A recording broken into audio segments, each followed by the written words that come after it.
Alright, ladies and gentlemen, I'm here on the studio to talk about some wrestling news.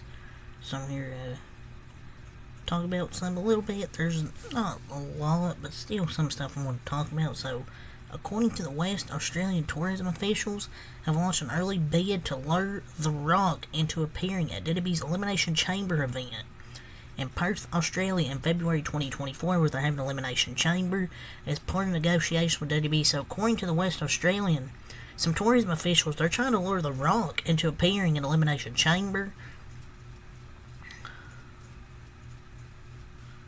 As long as he stays away from Roman, I'm all for it, but the only acceptable outcome is him having some type of special guest referee type role. I don't know. But y'all would act like he's going after Roman's title. I don't think that would ever happen. I don't think he'll come back. But there is a possibility that they're trying to get him there. They're trying. I think as part of negotiations with WWE, will this negotiation happen? Will The Rock show up? I don't know. But it would be very cool to see The Rock show up in Australian Elimination Chamber. But yeah, this is a report here. So that'd be a very, very cool moment. So William Regal, on behalf of WWE, announced that he is sending his son on an NXT's Charlie Dempsey to AGPW on January 3rd, 2024. So he's going to go over there and wrestle, I believe, in Japan. So I think it's a big William Regal W. I think it's awesome. It's nice to see him sending younger talents and giving them a go. He's going to put in some good matches, I believe, over there. And Regal basically will learn as I did. That's going to be amazing for him to learn, though, because he's pretty young. So, per BWA, there have been suggestions to split the WWE Tag Team Championships during the build to hashtag WrestleMania 40 per BWA. So there have apparently been some suggestions that they could possibly split up the Tag Team Championships. I think it should be split. They should demand their title back. There are enough tag teams to have two sets of champions. I mean, I know the problem with splitting them is being able to get them on the cards consistently.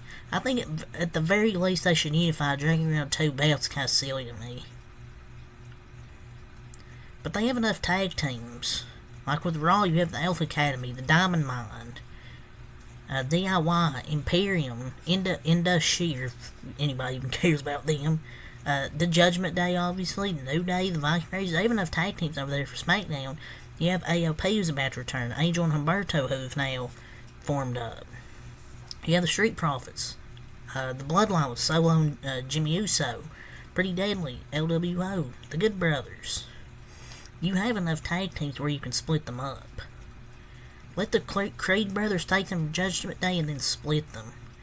Like, we just need two sets of tag team champions. Like, I know double tag champs are cool and all, but I think this would just make the most sense. Because it's pointless having one tag team have both titles. But that's just me. But yeah, that's the latest report from BWE.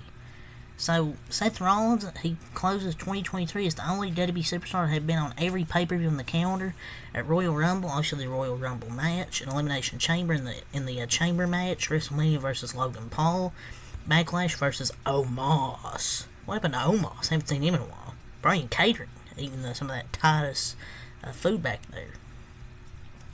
Night of Champions versus AJ Styles, Money in the Bank versus Finn Balor, SummerSlam versus Finn Balor, at Payback and Fastlane face Shinsuke Nakamura, Kareem Jewel versus Drew McIntyre, and there was in the Survivor Series War Games match.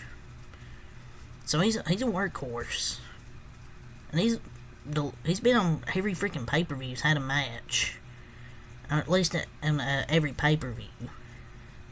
So he's a proper workhorse, unlike Roman Reigns. Just being honest, I like Roman Reigns, but he doesn't show up to work. And he's definition of workhorse and a fighting champion. Like Roman Reigns would be if he freaking wrestled at all these pay-per-views.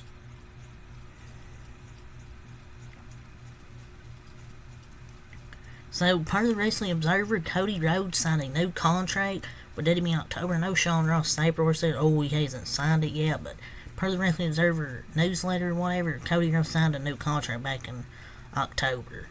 So he's probably going to get a big contract. He's probably got a big, like, Supermax. I think he's going to stay there till he retires.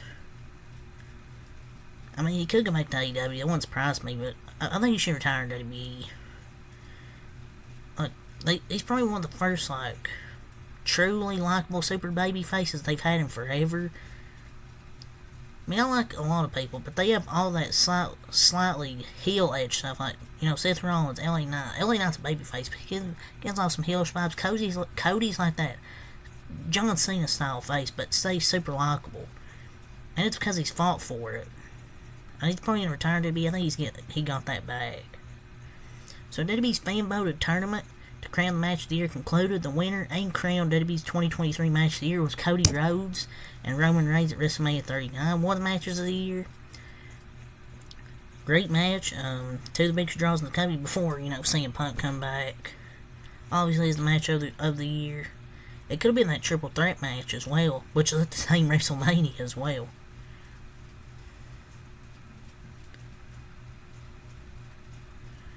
So WWE Raw on Monday is confirmed to be, quote, the absolute best of 2023 show.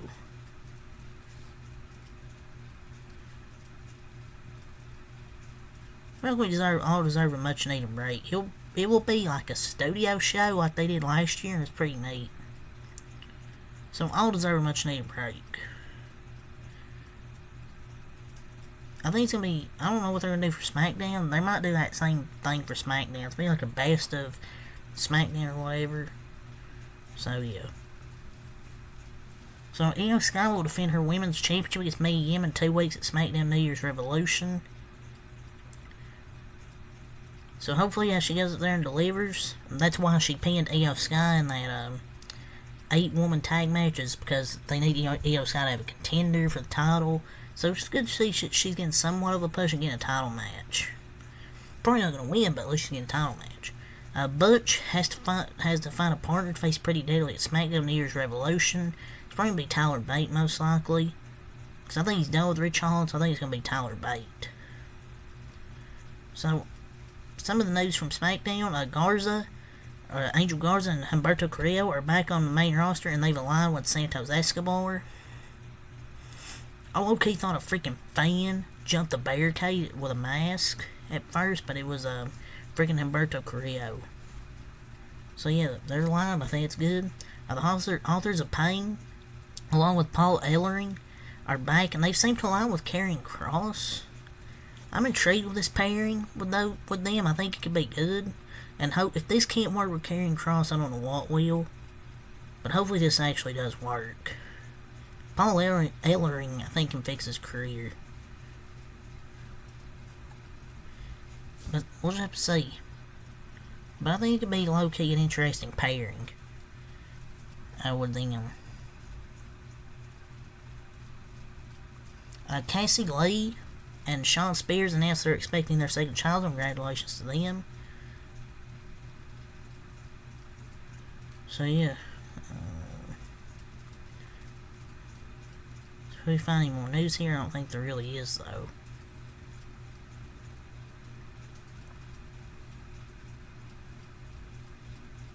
And that's really all I want to talk about, so until next time, peace, and have a good Christmas.